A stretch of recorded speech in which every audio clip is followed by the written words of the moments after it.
धन्यवाद अभिजीत जी। अब मैं और ज्यादा आपके धैर्य की परीक्षा नहीं लेना चाहता। पूरे देश में सामाजिक न्याय की लड़ाई को लड़ रहे न्याय योद्धा जननायक राहुल गांधी जी, विपक्ष के नेता, भारत को बचाने की सबसे शक्तिशाली आवाज को मैं आमंत्रित करता हूं आपके बीच आए और हम और आपका सबका मार्गदर्शन करें।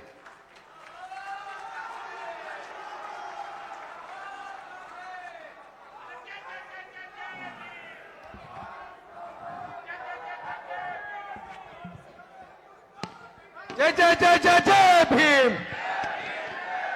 जय जय जय जय जय भीम। संविधान के सम्मान में, संविधान के सम्मान में, संविधान के सम्मान में भारतीय संविधान जिंदाबाद, भारतीय संविधान जिंदाबाद, सामाजिक न्याय जिंदाबाद, सामाजिक न्याय लेकर रहेंगे, सामाजिक न्याय लेकर रहेंगे। राजेश राम जी, शकील अहमद खान जी, कृष्णा अलवारू जी, अंशुल अभिजीत जी, शशि पंडित जी, ओम प्रकाश महतो जी, बच्चू प्रसाद बीरू जी, doctor KP Singh ji, Mukhtar Ansari ji, doctor नसीब इकबाल कमाली जी, संजीव कुमार बिट्टू जी, ज्ञान रंजन जी, उषा जी, श्याम सुंदर ठाकुर जी, भागीरथ मांझी जी, अनिल जयहिंद जी,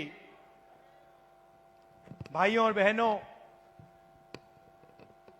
आप सबका दिल से यहां बहुत बहुत स्वागत, नमस्कार।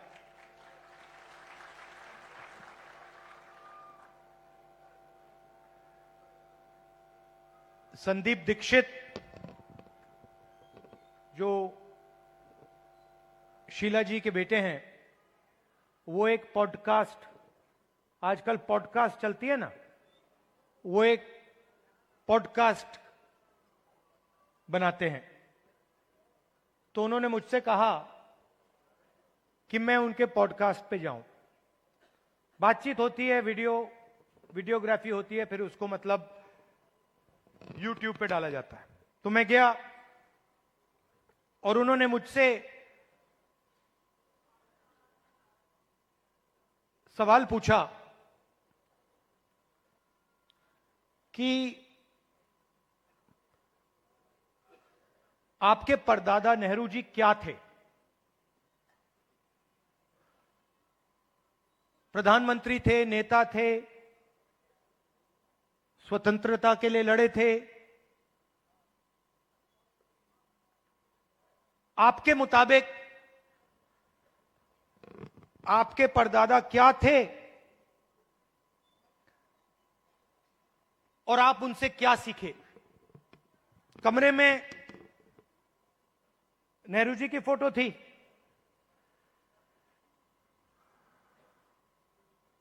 एक तरफ गांधी जी की पेंटिंग थी, और मैंने सोचना शुरू किया कि मेरे जो परदादा नेहरू जी थे वो असलियत में क्या थे।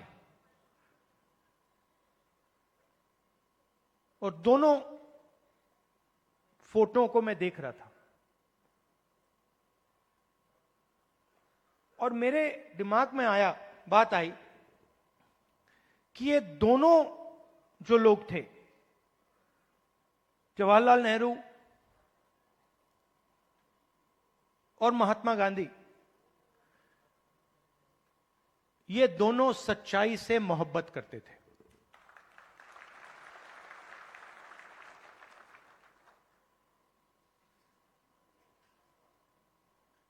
और अगली लाइन में मैंने बोला, सिर्फ नेहरू जी नहीं, सिर्फ महात्मा गांधी जी नहीं, उसमें आप एक लंबी लिस्ट लगा सकते हो। उसमें आप अंबेडकर जी को जोड़ सकते हो, उसमें आप, ये लाइए जरा फोटो, उसमें आप इनको भी जोड़ सकते हो। और ये फोटो अभी मैंने देखी थी, मुझे बहुत अच्छी लगी। क्यों अच्छी लगी बताइए?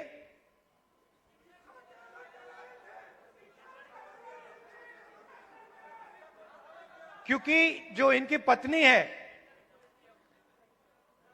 और इनके बीच में समानता है, रिस्पेक्ट है। ये देखकर ये पता लग रहा है कि रिस्पेक्ट है। तो ये सब लोग, और आप हजारों साल पहले शुरू कर सकते हैं।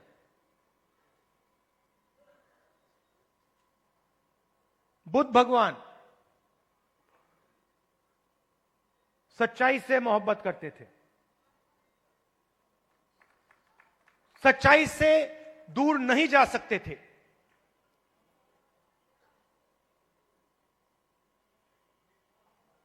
गुरु नानक,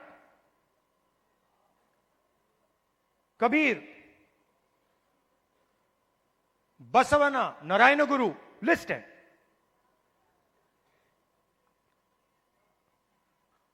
तो लोग मुझे कहते हैं कि ये संविधान 1947 में लिखा गया था, और मैं उनसे कहता हूं नहीं, यह संविधान हजारों साल पुराना है। और इस किताब के अंदर अंबेडकर जी की सोच, फूले जी की सोच, गांधी जी, नेहरू जी, गुरु नानक जी, कबीर, जिन लोगों को हिंदुस्तान मानता है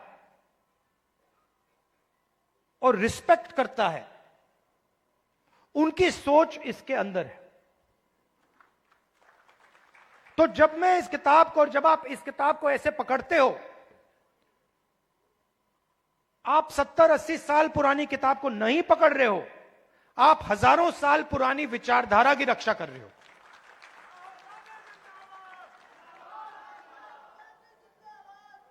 और अगर हम सच्चाई की बात करें तो क्या इसमें सावरकर जी की विचारधारा है?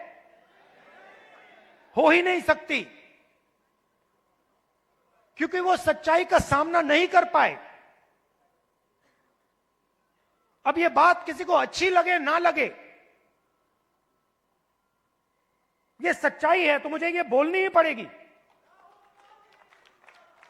तो कॉन्स्टिट्यूशन हिंदुस्तान की सच्चाई का रक्षक है,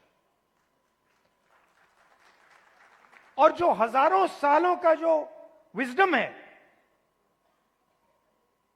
जो हिंदुस्तान के लीडर्स ने, बड़े बड़े महापुरुषों ने इस देश की जनता से सीखा, वो इसके अंदर है।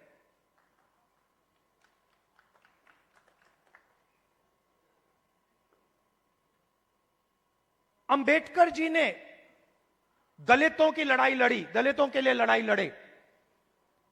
सिखाया किसने? सिखाया देश के दलितों ने। जो देश के दलितों के अंदर दर्द था, उस दर्द को अंबेडकर जी समझे, उस दुख को अंबेडकर जी समझे, उस सच्चाई को अंबेडकर जी समझे, और उस सच्चाई के लिए अंबेडकर जी लड़े। इसीलिए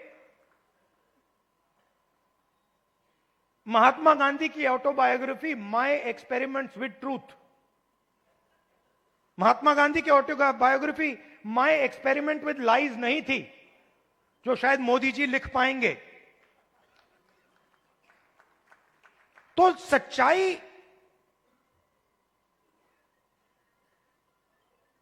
की ही लड़ाई चल रही है। और आजकल क्या हो रहा है सच्चाई बोलना हिंदुस्तान में मुश्किल है, आसान नहीं। आप देख लीजिए, हमारी पॉलिटिक्स को देख लीजिए, पॉलिटिक्स को देख लीजिए, बड़े बड़े नेताओं को देख लीजिए, बोल नहीं पाते हैं।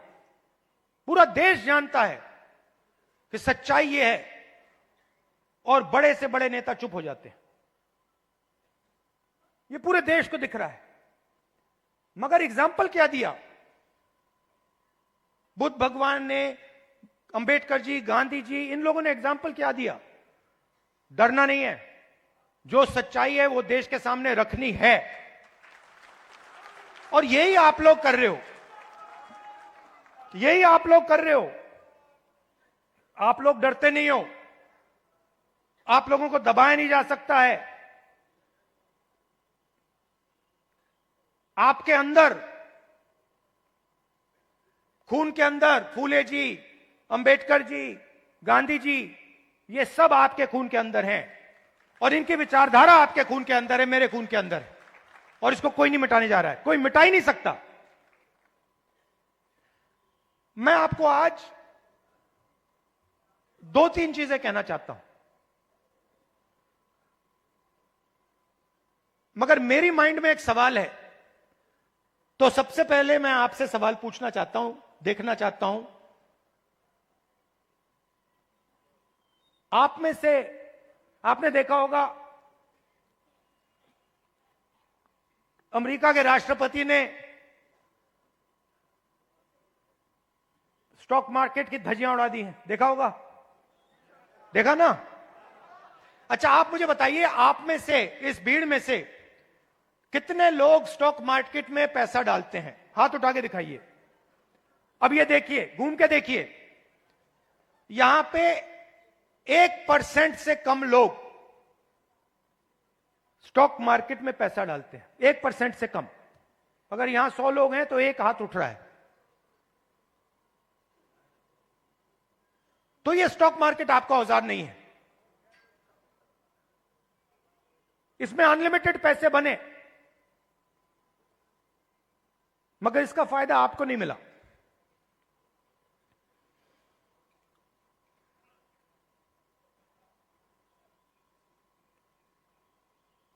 सीधी बात करूं, सीधा बोलूं, ठोक के, हमारे यहां पे केपी सिंह जी हैं, कहां हैं केपी सिंह जी? आइए आइए। केपी सिंह जी, अब गलत मत मानना जो मैं कहने जा रहा हूं। देखिए, केपी सिंह जी ने कहा, बैठिए बैठिए, आइए। केपी सिंह जी ने कहा कि मैं ऑर्थोपीडिक सर्जन हूं। कहा ना आपने? कहा। कुछ दिन पहले पार्लियामेंट हाउस में डेलीगेशन आया, वहां पे ऐसे ही एक व्यक्ति ने मुझे कहा, मैं आईआईटी का प्रोफेसर हूं, और मैंने उससे यही कहा कि देखिए, मैं कुछ कहना चाहता हूं मगर शायद आपको अच्छा ना लगे,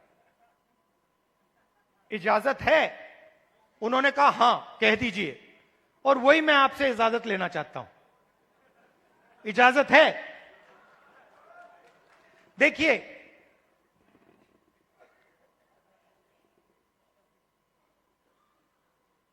आप में ऑर्थोपीडिक सर्जन की स्किल है, ऑर्थोपीडिक सर्जन की नॉलेज है, ज्ञान है। जो ऑर्थोपीडिक सर्जन होता है वो आप में सब कुछ है, मगर आप ऑर्थोपीडिक सर्जन नहीं हो। क्यों?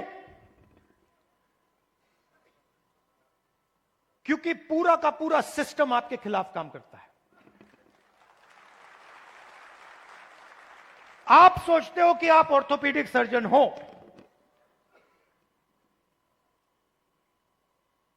मगर आप अस्पताल को कभी नहीं चला पाओगे। आपको चलाने नहीं दिया जाएगा, कभी नहीं चलाने दिया जाएगा। और अगर आप में क्षमता चलाने की हो तो आपको फाइनेंस नहीं मिलेगा, पैसा नहीं मिलेगा, बैंक लोन नहीं मिलेगा। और अगर आपने बैंक लोन ले लिया और आपने अस्पताल भी शुरू कर दिया, तब ब्यूरोक्रेसी आपको रोकने की कोशिश करेगी। तो आपके मन में लग रहा है आपको कि मैं ऑर्थोपीडिक सर्जन हूं, मगर ऑर्थोपीडिक सर्जन के सच्चे औजार आपके हाथ में नहीं है, आपके खिलाफ काम कर रहे हैं।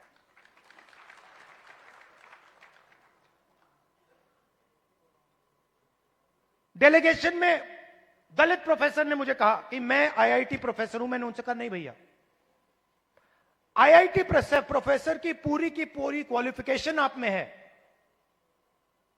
मगर सिस्टम आपको सच्चा आईआईटी प्रोफेसर नहीं बनने देगा।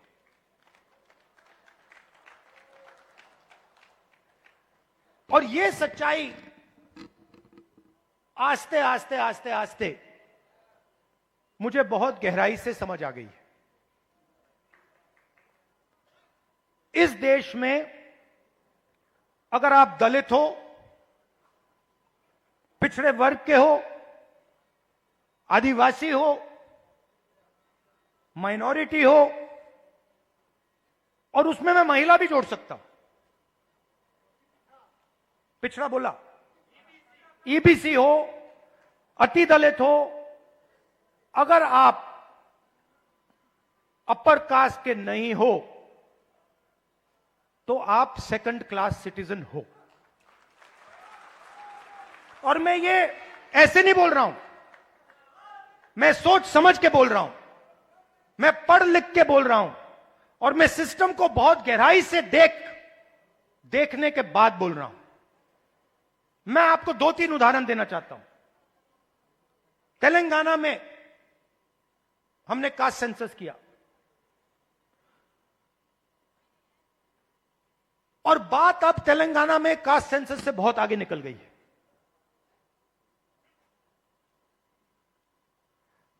तेलंगाना में हम आपको ऐसा इंफॉर्मेशन दे सकते हैं, सामाजिक इंफॉर्मेशन, कि आप अपने सपने में भी नहीं देख पाओगे। वो कैपेबिलिटी अब तेलंगाना की सरकार के हाथ में है। मैं आपको आज स्टेज से बता सकता हूं कि अगर आप तेलंगाना में देखें और उन लोगों की लिस्ट निकालें जिन्होंने बैंक लोन लिया है,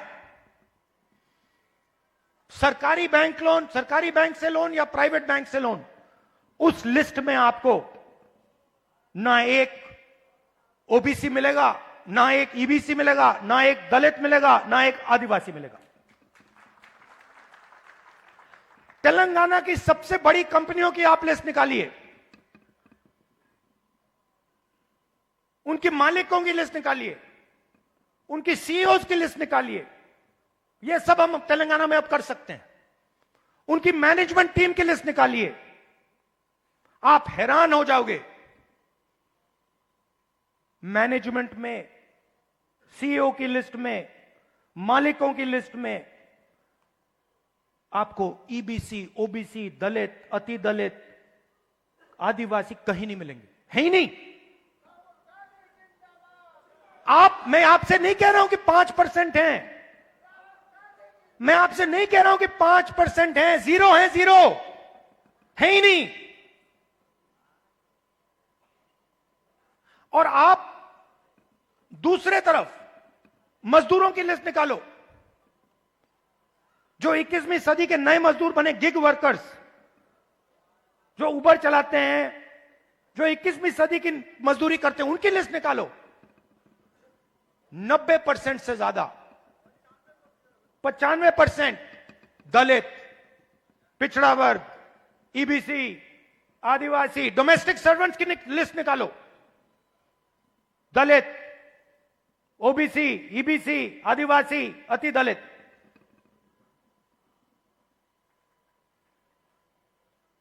और मैं सिर्फ कंपनियों की बात नहीं कर रहा हूं, मैं अस्पतालों की बात कर रहा हूं, शिक्षा के सिस्टम की बात कर रहा हूं, सरकार की बात कर रहा हूं, कॉर्पोरेट इंडिया की बात कर रहा हूं। जहां भी आप देखो, आप हुई नहीं।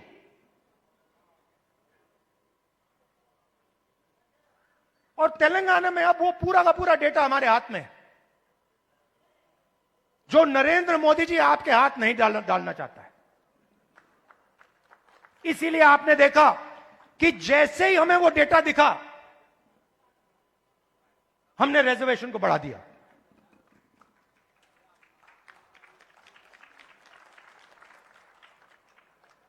मैंने नरेंद्र मोदी जी को लोकसभा में सामने बोला, ये जो फेक दीवार बना रखी है 50% रिजर्वेशन की, इसको अगर आप नहीं तोड़ोगे तो हम इसको तोड़ के गिरा के फेंक देंगे। और दूसरी बात, इस देश के दलितों को, पिछड़ों को, ईबीसी, ओबीसी, अति दलित, आदिवासी, गरीब जनरल कास्ट के लोगों को पता लगना चाहिए कि इस देश की सच्चाई क्या है, कि 5% लोग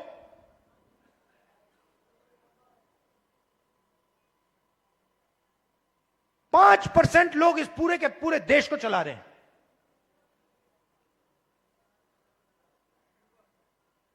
10-15 लोग हैं जिन्होंने पूरे के पूरे कॉर्पोरेट इंडिया को पकड़ रखा है। अदानी, अंबानी, 10 नाम है। और आपका लाखों करोड़ रुपया सीधा आपके जेब में से उनके जेब में ट्रांसफर होता है। जीएसटी आप देते हो, कर्जा माफ उनका होता है। जीएसटी आप देते हो और ठग से कर्जा माफ उनका होता है।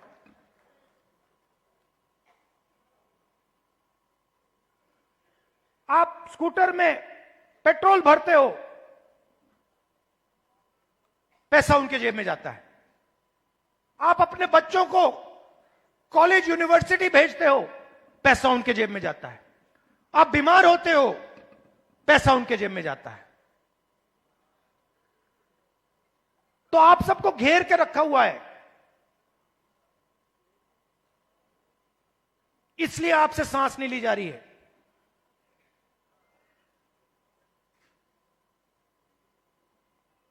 क्योंकि पूरे सिस्टम ने आपको घेर के रखा हुआ है। और उसमें गरीब जनरल कास्ट भी हैं, वो भी उन कंपनियों में नहीं जा सकते, वो भी डॉक्टर नहीं बन सकते, वो भी लॉयर नहीं बन सकते।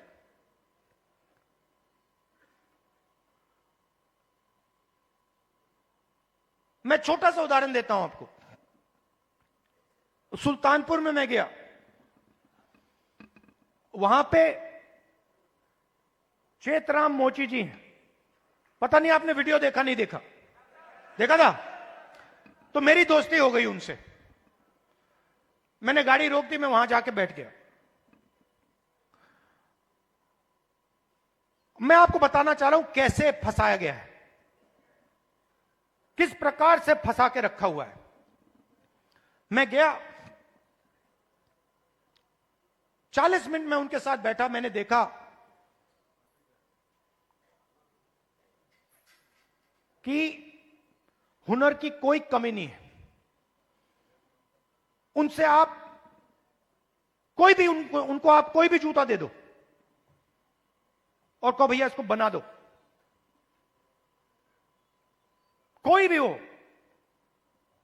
मतलब ब्रांडेड जूता हो, ये आपने जो पहना हुआ ये हो, कुछ भी, 2-3 घंटे में वही जूता आपको मिल जाएगा, उससे अच्छा मिल जाएगा। और मैंने उनसे पूछा आप यहां कितने साल से हो? कहते हैं 40 साल से हूं राहुल जी, 40 साल। फिर मुझे देख के कहते हैं राहुल जी ये मेरा बेटा है, अब ये यहां मेरे साथ काम नहीं करना चाहता। तो मैंने कहा क्यों? और फिर सिर नीचे करके कहते हैं कि राहुल जी 40 साल में मुझे किसी ने इज्जत नहीं दी। एक ही आदमी ने, मेरे पिता ने मुझे रिस्पेक्ट और इज्जत दी थी। मैं यहां आता हूं, सुबह आता हूं, दिन भर काम करता हूं, घर चला जाता हूं। 40 साल में मुझे एक व्यक्ति ने इज्जत नहीं दी। अकेले काम कर रहे थे, बेटा कह रहा था मुझे नहीं करना काम, मैं जा रहा हूं, मैं नौकरी करूंगा। मैंने उनसे पूछा, मैंने कहा एक बात बताइए, अगर आप अपने काम को थोड़ा इंप्रूव करना चाहते हो तो आप क्या कदम लोगे? एकदम उन्होंने मुझे बोला कि देखिए राहुल जी, मैंने एक मशीन है, मैंने उसकी फोटो देखी थी, अगर वो मशीन मुझे मिल जाए तो मेरा काम डबल हो जाएगा ऐसे ही। तो हमने क्या किया, बहुत महंगी मशीन नहीं थी, हमने किसी राजनेता से वो मशीन डोनेट करा दी और उनको हमने मशीन दे दी। नहीं, अभी ताली मत बजाइए, अभी ठहर जाइए, ताली बजाने की बात अभी आ रही है। 3 महीने बाद मुझे फोन आता है,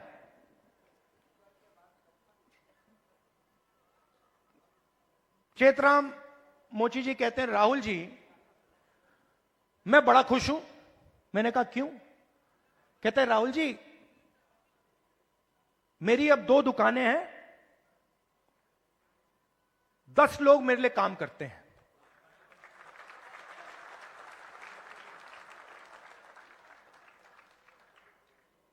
दस लोग मेरे लिए काम करते हैं, मेरी 2 दुकानें हो गई हैं। मुझे लग रहा है इस मशीन से कि मैं 4-5 दुकानें खोल पाऊंगा। अब चेतराम मोचिनी ने मुझे एक और बात बोली। जब मैं उनके साथ बैठा था, मुझे बोला राहुल जी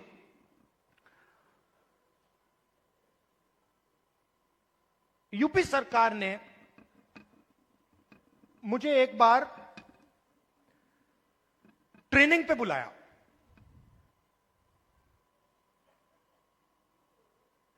उनकी योजना थी ट्रेनिंग पे बुलाया। तो मैंने उनसे कहा क्या सीखे? कहते राहुल जी मैं वहां गया, ट्रेनर से ज्यादा तो मुझे मालूम था। वो ट्रेनर को मतलब वो तो ट्रेनर मोची ही नहीं था, उसको तो कुछ मालूम ही नहीं था। मैंने कुछ टाइम उसको समझाने की कोशिश की, मगर फिर वो समझा नहीं तो वापस आ गया। अब आप देखिए हुनर किसके हाथ में है? चेतराम जी के हाथ में। ट्रेनिंग कौन दे रहा है?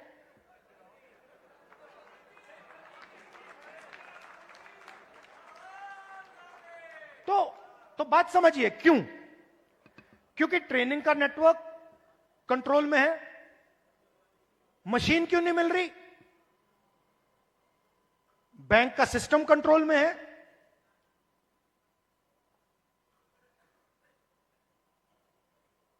ट्रेनिंग क्यों नहीं हो रही?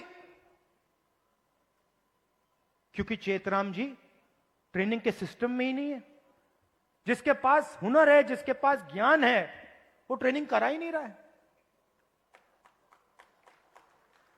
तो मैंने क्या किया? इससे मैंने क्या सीखा? मैंने तेलंगाना के चीफ मिनिस्टर को चिट्ठी लिखी और मैंने उनको सुझाव दिया। मैंने कहा कि देखिए ये पता लगाइए ये आप कर सकते हैं या नहीं। आईटीआई के सिस्टम में क्या होता है? ट्रेनिंग होती है, बढ़ई की ट्रेनिंग होती है, प्लम्बर की ट्रेनिंग होती है, मोची की ट्रेनिंग होती है। कुम्हार की ट्रेनिंग होती है, ये सब ट्रेनिंग होती है। तेलंगाना में मैंने चीफ मिनिस्टर को सुझाव दिया कि आप ऐसे कीजिए, आप सर्टिफिकेशन सेंटर बनाइए। तेलंगाना में लाखों मोची हैं, नेटवर्क है मोची का, उस नेटवर्क के अंदर हुनर है, कैपेबिलिटी है। मैंने चीफ मिनिस्टर से कहा कि ट्रेनिंग इनसे करवाइए। तो हजारों मोची, जो गुरु शिष्य की परंपरा है हिंदुस्तान में, हजारों मोची ट्रेनिंग कराएंगे, सर्टिफिकेशन सरकार करेगी। और जब एक मोची ट्रेनिंग करेगा और उसका शिष्य सर्टिफिकेशन पाएगा, तो मोची के बैंक अकाउंट में सीधा सरकार पैसा डालेगी। तो मेरा कहना है, सवाल पूछता हूं आपसे, बढ़इयों के लिए हिंदुस्तान में बैंक क्यों नहीं है? मोचियों के लिए हिंदुस्तान में बैंक क्यों नहीं है? बढ़इयों का अपना ट्रेनिंग सेंटर क्यों नहीं है? हुनर तो उनके पास है। तो जाति जनगणना जो हमने तेलंगाना में किया है, वो विकास के सिस्टम को ही बदलने जा रहा है। क्योंकि हम 21वीं सदी में जी रहे हैं।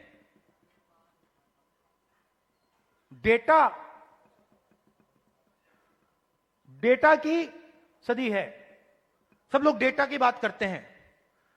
तेलंगाना में हमारे पास जाति का पूरा डेटा हमारे हाथों में है, और इस डेटा के साथ हम तेलंगाना की पूरी राजनीति को बदल सकते हैं। और जो सचमुच में आपका हक है, जाति जनगणना के माध्यम से वो हम आपको दिलवा सकते हैं। और सीधी सी बात है, बहुत सारे लोग कहते हैं कि भैया देखो, जाति जनगणना नहीं होना चाहिए। मोहन भगवत जी कहते हैं जाति जनगणना नहीं होना चाहिए।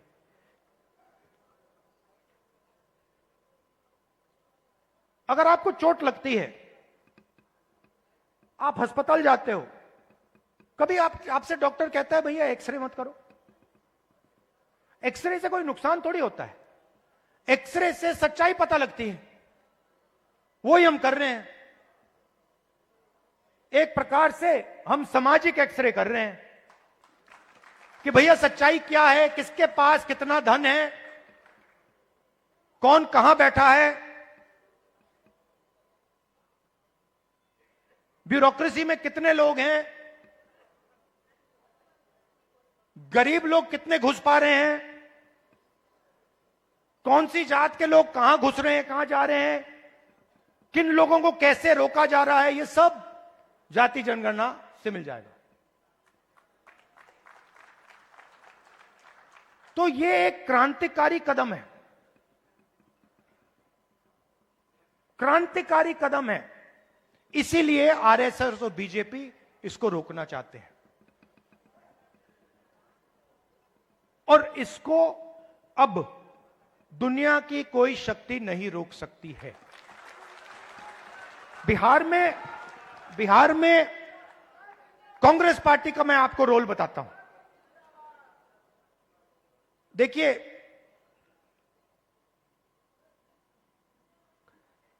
कांग्रेस पार्टी की जिम्मेदारी, गठबंधन की जिम्मेदारी, जो गरीब लोग हैं, जो कमजोर लोग हैं,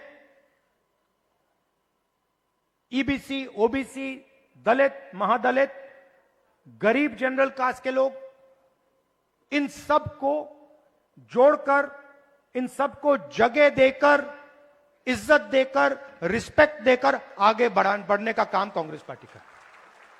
और मैं आपसे पहला व्यक्ति हूंगा जो आपसे कहेगा कि कांग्रेस पार्टी ने जो पहले काम करना चाहिए था,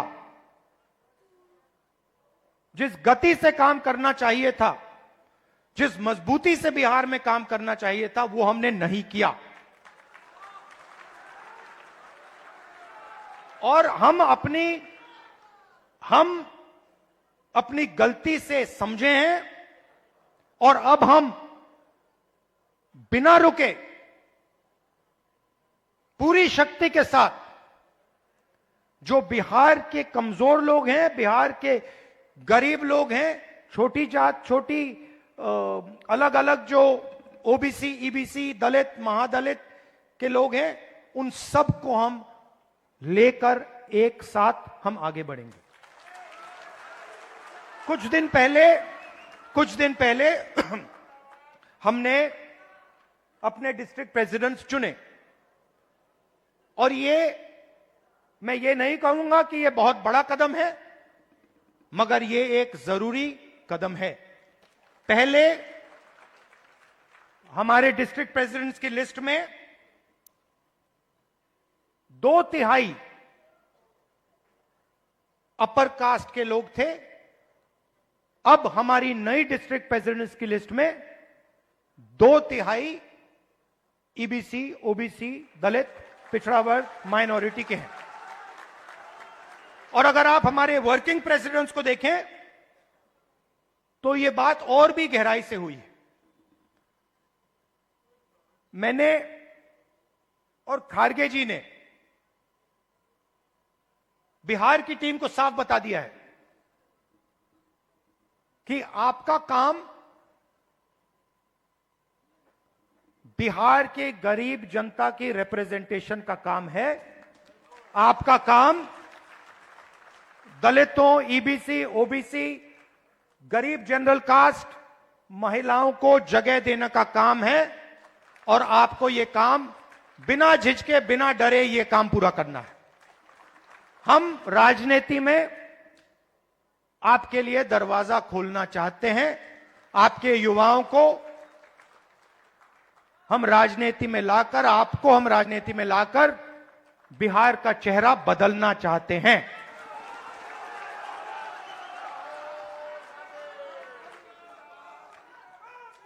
जो बिहार में हुआ है, जो आज बिहार में हो रहा है, जो एनडीए की सरकार बिहार में कर रही है, चुने हुए अरबपतियों की राजनीति चल रही है, अदानी अंबानी की राजनीति चल रही है, उससे हम लड़ रहे हैं और उसको हम हराने जा रहे हैं। और हम जानते हैं कि इस देश को बिहार की जनता डायरेक्शन देती है। जब भी राजनीतिक बदलाव आता है, अंग्रेजों के खिलाफ राजनीतिक बदलाव आया, बिहार की जनता ने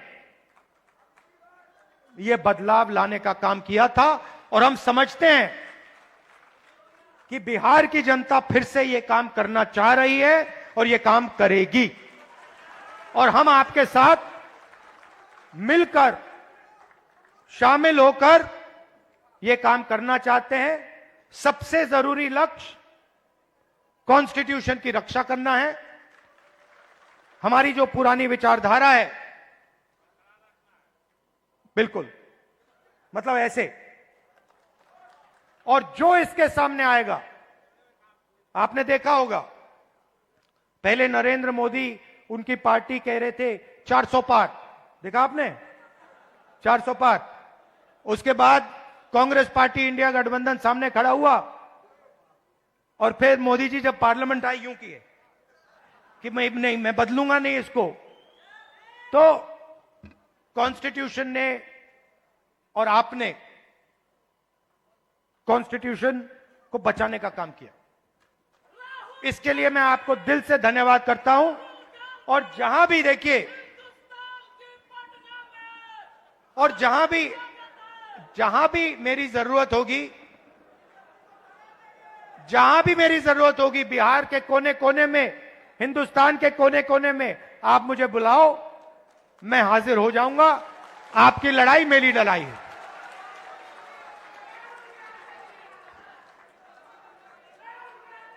दिल से आप सबका बहुत बहुत धन्यवाद। नमस्कार, जय हिंद।